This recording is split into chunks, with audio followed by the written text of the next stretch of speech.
പശ്ചിമ ബംഗാളിലെ ആദ്യഘട്ട തെരഞ്ഞെടുപ്പ് കഴിഞ്ഞതിന് ശേഷം തൃണമൂൽ കോൺഗ്രസ് പ്രവർത്തകരുടെ ഭാഗത്തുനിന്ന് വ്യാപകമായ അക്രമമാണ് അഴിച്ചുവിട്ടുകൊണ്ടിരിക്കുന്നത്.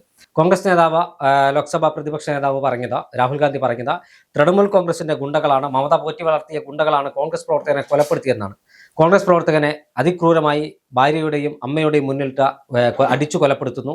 CPM പ്രവർത്തകരെ ആക്രമിക്കുന്നു, BJP പ്രവർത്തകരെ ആക്രമിക്കുന്നു. ആദ്യഘട്ട തെരഞ്ഞെടുപ്പിൽ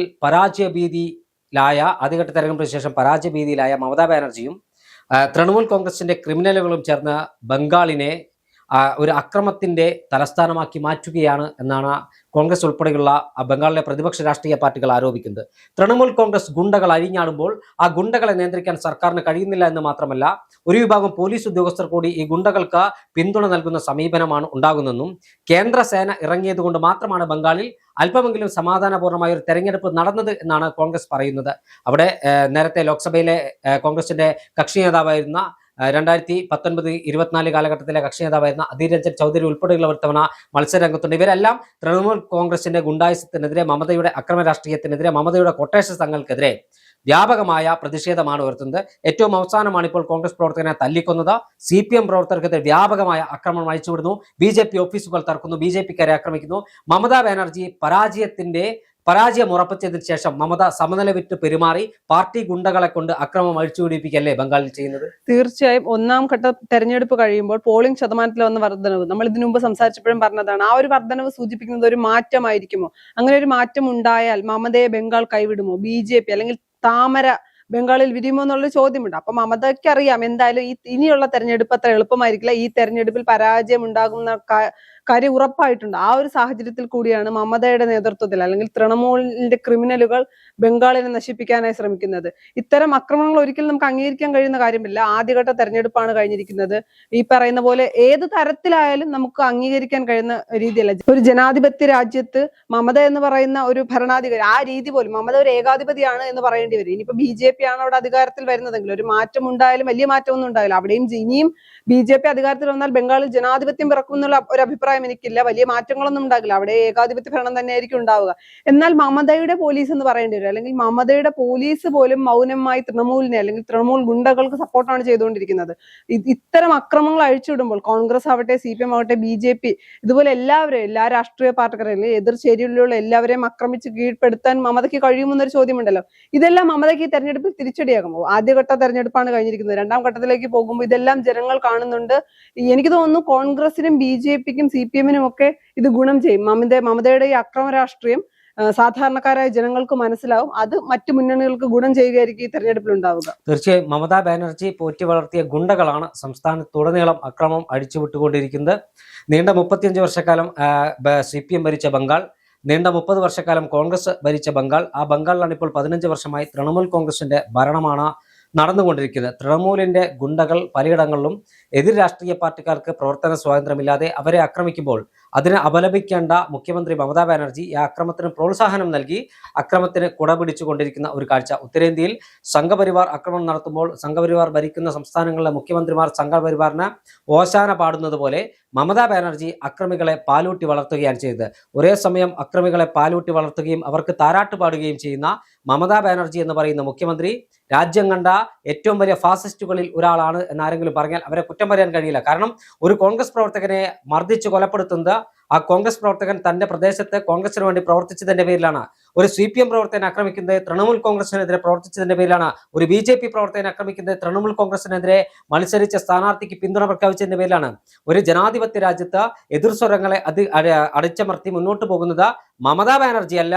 മമതാ ബാനർജിയുടെ അപ്പുറത്താളായാലും ശരി, ശക്തമായ പ്രതിഷേധം രാജ്യത്ത് ഉയർന്നു വരണമെന്ന കാര്യത്തിൽ ഒരു തർക്കവുമില്ല. അതുതന്നെയാണ് രാഹുൽ ഗാന്ധിയുടെ ഭാഗത്തുനിന്നും ഉണ്ടായിരിക്കുന്നത്. മമതാ ബാനർജി ബംഗാളിൽ പാലൂട്ടി വളർത്തിയ അക്രമികളെ നിലക്കി നിർത്താൻ തൃണമൂൽ കോൺഗ്രസ് തയ്യാറാകണം. കോൺഗ്രസ് പ്രവർത്തകന്റെ കൊലപാതകം യാതൊരു കാരണവശാലും അംഗീകരിക്കാൻ കഴിയില്ല. ഒരു കോൺഗ്രസ് പ്രവർത്തകനെ കൊലപ്പെടുത്തി ജനാധിപത്യത്തെ ഇല്ലാതാക്കുന്ന നീക്കമാണ് മമതാ ബാനർജിയുടെ ഭാഗത്തുണ്ടാകുന്നത്. ഈ കൊലപാതകമെല്ലാം മമതയുടെ അറിവോടും സമ്മതത്തോടും കൂടിയാണെന്ന കാര്യത്തിൽ തർക്കമില്ല. ഒരു ഏകാധിപതിയായ 15 വർഷമായി ബംഗാൾ ഭരിക്കുന്ന ഏകാധിപതിയായ മമതയുടെ അന്ത്യം മെയ് 4 ഉണ്ടാകും. ആ മമത എന്ന നേതാവിന്റെ രാഷ്ട്രീയ പാർട്ടി തൃണമൂൽ കോൺഗ്രസ് ഇനി ഒരിക്കലും തിരിച്ചു വരാത്ത രൂപത്തിൽ ബംഗാളിൽ കുഴിച്ചുമൂടാൻ പോവുകയാണ്. അതിൽ വിരളി പിടിച്ച് അക്രമം നടത്തുന്ന മമതയ്ക്ക് ഇനി മുന്നോട്ടുള്ള പ്രയാണം എങ്ങനെയായിരിക്കും? ഇനി മുന്നോട്ടുള്ള പ്രയാണം വളരെ ബുദ്ധിമുട്ടായിരിക്കും. എനിക്ക് മനസ്സിലായത് വെച്ച് ബംഗാളിൽ നിന്ന് മമതയും തൃണമൂലും ഈ തെരഞ്ഞെടുപ്പിൽ ബംഗാളിൽ പരാജയപ്പെടുകയാണെങ്കിൽ ഒരു തിരിച്ചുവരവ് ഉണ്ടാകാനുള്ള സാധ്യതയില്ല.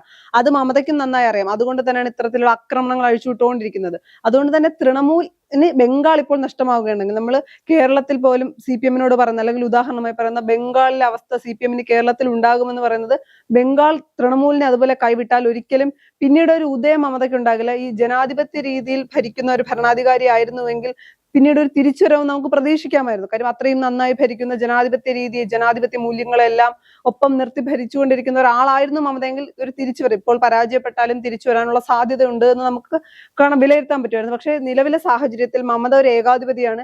ഏകാധിപത്യ രീതിയിൽ മാത്രമാണ് മമത മുന്നോട്ട് പോയിക്കൊണ്ടിരിക്കുന്നത്. കഴിഞ്ഞ 15 വർഷമായി ജനാധിപത്യം എന്തെന്ന് ബംഗാൾ അറിഞ്ഞിട്ടില്ല. അതുകൊണ്ട് തന്നെ മമതയ്ക്ക് ഇനി ഒരു തിരിച്ചുവരവ് ഉണ്ടാകില്ല. ഈ തെരഞ്ഞെടുപ്പിൽ പരാജയപ്പെട്ടാൽ തൃണമൂലും മമതയും ബംഗാളിൽ തീരും എന്നുള്ള കാര്യത്തിൽ യാതൊരു സംശയവുമില്ല. തീർച്ചയായും ബംഗാളിൽ 34 വർഷക്കാലം CPM ബംഗാൾ ഭരിച്ചപ്പോൾ CPM-ന്റെ പതനത്തിന് ആക്കം കൂട്ടിയ ഒരു കാര്യം, അല്ലെങ്കിൽ CPM-ന് ഭരണം നഷ്ടപ്പെടാനുണ്ടായ ഒരു സാഹചര്യം, നന്ദിഗ്രാമിലെയും സിംഗൂരിലെയും കർഷക പ്രക്ഷോഭങ്ങൾക്ക് നേരെ നടന്ന അതിക്രമവും കർഷകരുടെ കൊലപാതകവുമാണ്. എന്നാൽ അന്ന് ആ കർഷക പ്രക്ഷോഭങ്ങൾക്ക് നേതൃത്വം നൽകി മമതാ ബാനർജിയോടൊപ്പം തോളോട് തോൾ ചേർന്ന് നിന്ന സുവേന്ദു അധികാരിയെ പോലെയുള്ള നേതാക്കന്മാർ ഇപ്പുറത്ത് ഇപ്പോൾ BJP-യുടെ പാളയത്തിലാണുള്ളത്.